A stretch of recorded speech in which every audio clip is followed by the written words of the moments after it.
유튜브로 읽는 박정희 전기 3권 혁명 전야 엇갈리는 박정희와 장도영의 증언.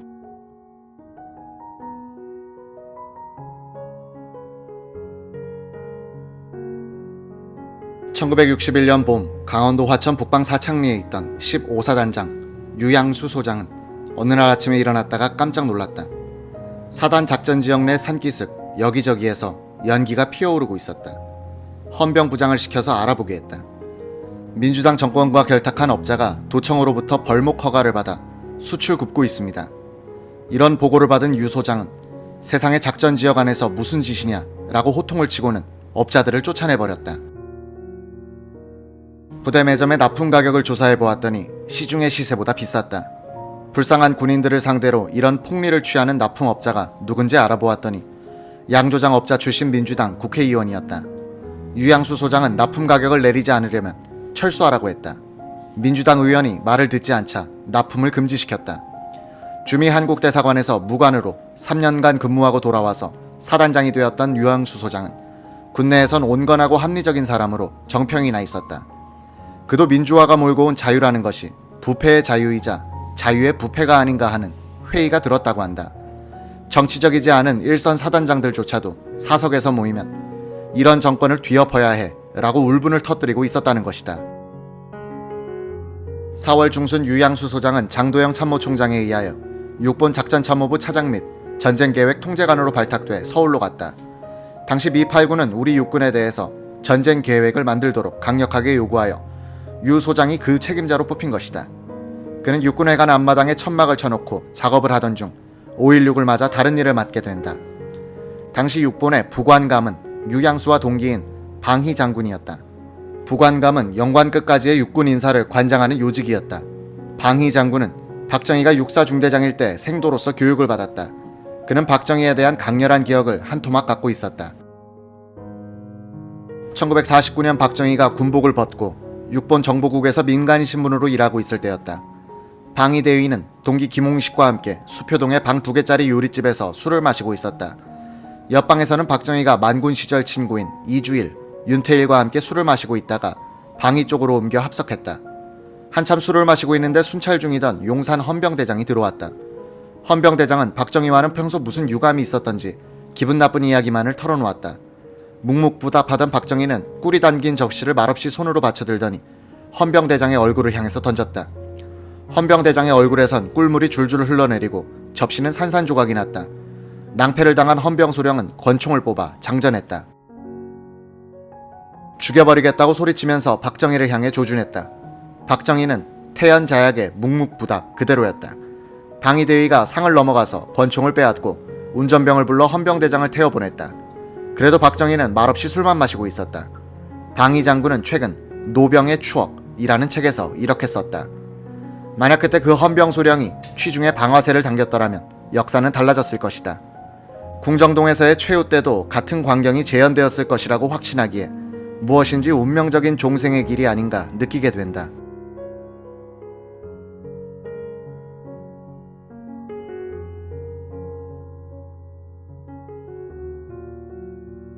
박정희 장군에 대한 이런 체험을 가진 방희 장군은 사회가 혼란해지자 그가 생각났다. 방희는 박정희를 단독으로 찾아가서 혁명의 불가피함을 역설했다. 이때도 박정희는 묵묵부답이었다. 5.16 새벽에 6본으로 달려간 방희는 용변을 보고 나오던 박정희 소장과 맞닥뜨렸다. 두 사람은 어색한 웃음을 짓고 헤어졌다고 한다. 박정희는 좀처럼 속을 드러내지 않았다. 그의 침묵은 상대를 긴장시키고 상대를 자신의 자장 안으로 끌어들이는 힘이 있었다. 박정희가 거사일로 정한 4월 19일은 다가오고 있었다. 박정희의 증언을 듣는다.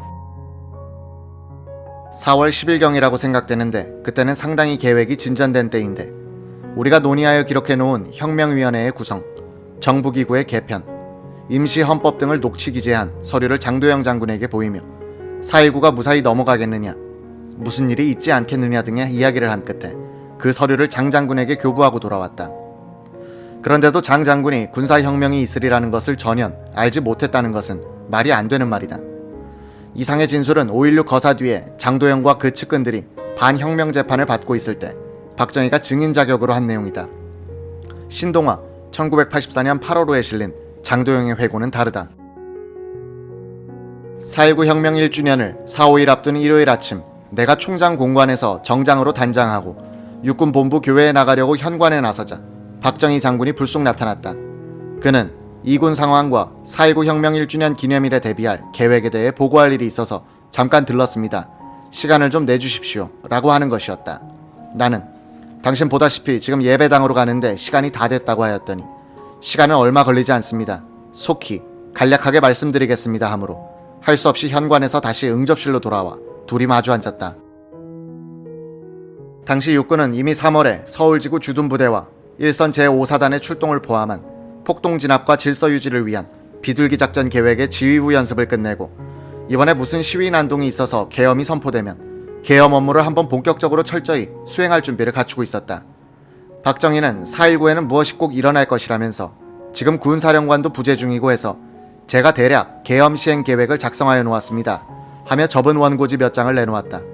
나는 잘했소 하면서 시간이 있을 때 읽어보지요 하고 표지에 서울지구 계엄 실시 계획안이라고 쓰인 원고를 옆에 서 있는 부관에게 주며 저 책상에 갖다 두라고 하고 일어나서 예배당으로 향했다.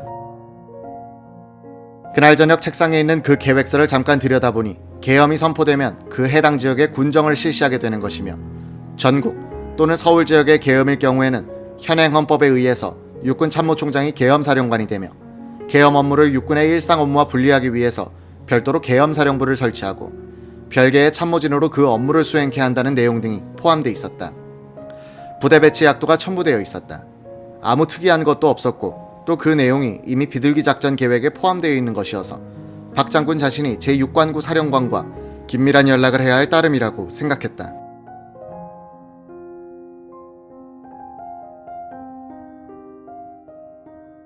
박정희 소장이 장도영 총장에게 혁명 계획서를 건네주었느냐의 여부에 대해서 두 사람의 증언은 타협이 불가능할 정도로 상반된다. 두 사람 중 한 사람은 거짓말을 한 것이다. 김종필 전 총리의 최근 증언은 이렇다. 4월 중순에 처삼촌인 박 소장이 부르더니 혁명 계획서 좀 가져와 라고 하더란 것이다. 뭐 하시게요? 장도영 총장에게 이것 좀 보여야겠어. 여러 가지 이유로 장 총장이 선두에 서 주었으면 좋겠는데 설득을 좀 했으면 해. 뭘 믿으시고 이걸 내보여줍니까? 재고하실 수 없겠습니까? 장도영 총장하고 나는 이야기할 수 있는 사이야. 나한테 맡겨. 날 믿고 줘. 김종필은 내키지 않았지만 부대 동원 계획, 혁명 공약, 취지문 등 서류를 꺼내드렸다고 한다. 되받아 오시는 겁니다. 그냥 놓고 오시는 게 아니라 보고 달라고 하셔서 갖고 오셔야 합니다. 원본인데 사본은 없습니다. 김종필은 혁명 계획서를 건네주면서 원본은 천장 위에 숨겨놓고 사본을 박정희에게 넘겨주었다고 한다. 그런데 그분이 염려마 하시면서 가져가셨는데 나중에 올 때는 이걸 놓고 오신 겁니다. 가슴이 덜컥했죠. 대체 뭘 믿고 그걸 놓고 오셨습니까? 하고 따졌어요. 그걸 좀 보고 충분히 생각한 뒤에 답할 테니까 내일까지 좀 달라는데 안 줄 수 있나? 그리고 그렇게 믿지 못하는 사람이라면 이야기할 필요가 없지 않나? 라고 하셔요. 박 장군께선 장도영 총장이 그걸 읽어보고 어떻게 하는가에 따라서 우리 계획을 변경할 수도 있지 않나? 는 취지로 말씀하시더군요. 하지만 나는 그날 저녁에 잠을 못 잤어요. 그 계획서는 돌아오지 않았습니다. 김종필 전 총리는 이렇게 덧붙였다. 장도영 총장은 그때 박정희 장군이 추진하는 혁명 계획 이외에 미국 측이 추진하던 정권 전복 계획에도 관심을 두고 있었습니다. 미국 측은 그때 공작원들을 불러와서 장도영 총장을 내세워 장면 정부를 쓰러뜨리는 공작을 하고 있었어요. 장도영 총장은 우리와 미국 측 양쪽에 다리를 걸치고 있었으니 마음을 정하지 못한 것이죠. 미국 측의 공작 사실은 혁명이 성공한 뒤에야 정보부에서 밝혀낸 겁니다. 그래서 제가 미국 공작원들을 추방해버리고는 없었던 일로 하기로 당시 미국 대사와 합의했어요. 당시 648기 그룹의 핵심인 오치성 대령은 김종필에게 박정희 장군에게 녹음기를 들여 장도영 총장과의 대화를 녹음해 오도록 하는 것이 어떻겠냐고 말한 적도 있다고 한다. 박정희는 김재춘 대령 등 측근들에게도 장도영 총장에게 혁명 계획서를 갖다 주었다는 이야기를 했다. 따라서 박정희 측근들은 장도영이 그 문건을 받아보지 않았다고 하는 해명을 믿지 않고 있다. 장도영은 1988년 월간조선과의 인터뷰에서 필치로 보니 내가 받은 것은 박정희가 쓴 비둘기 작전 계획서였지 김종필 씨의 글씨가 아니었다고 말했다. 물론 미국이 자신을 미는 쿠데타 공작을 하고 있었다는 주장도 부인했다. 장도영의 해명 중 납득이 잘 가지 않는 부분이 있다. 장도영의 설명이 사실이라면 통상적인 비둘기 작전 계획을 왜 박정희가 직접 가져와 교회로 나가는 총장을 굳이 붙들어 두고 보고했을까 하는 의문이 남는 것이다. 이 쟁점은 장도영이 박정희의 모의를 어느 정도 알고 있었는가를 판단하게 해주는 문제다. 혁명 전후의 흐름 속에서 사실관계를 종합적으로 판단할 때 장도영의 주장을 그대로 받아들이기가 힘든 부분이 너무 많다. 당시 서울지구 방첩대장은 이희영 대령이었다.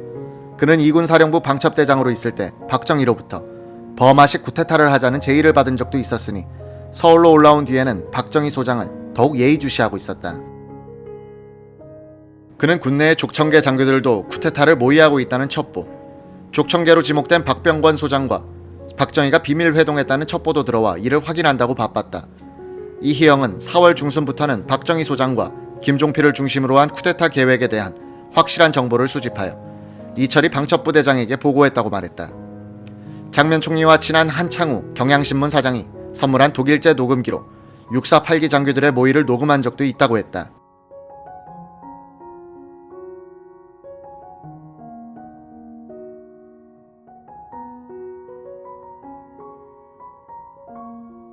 이들이 무교동의 한 호텔에서 비밀리에 만나는 것을 주체 세력 내에 박아둔 프락지로부터 미리 통보받아 그 방에 녹음 장치를 했다고 한다. 이희영 대령도 리시버를 끼고 녹음 내용을 들어본 적이 있었다. 모의에 관한 정보를 방첩대에 제공해준 장교는 5.16 거사 뒤에 고위직으로 출세했다고 하는데 이희영은 그의 이름을 밝히길 거부했다. 이희영의 서울지구 방첩대는 박정희가 4월 19일을 거사일로 잡고 있다는 첩보까지 입수했다는 것이다. 문제는 이런 보고를 상부로 올려도 박정희 일당을 잡아넣어라는 지시가 내려오지 않았다는 점이다. 자연히 장도영 총장이 박정희 소장 그룹과 짜고 쿠데타를 추진하고 있다고 판단하게 됐다.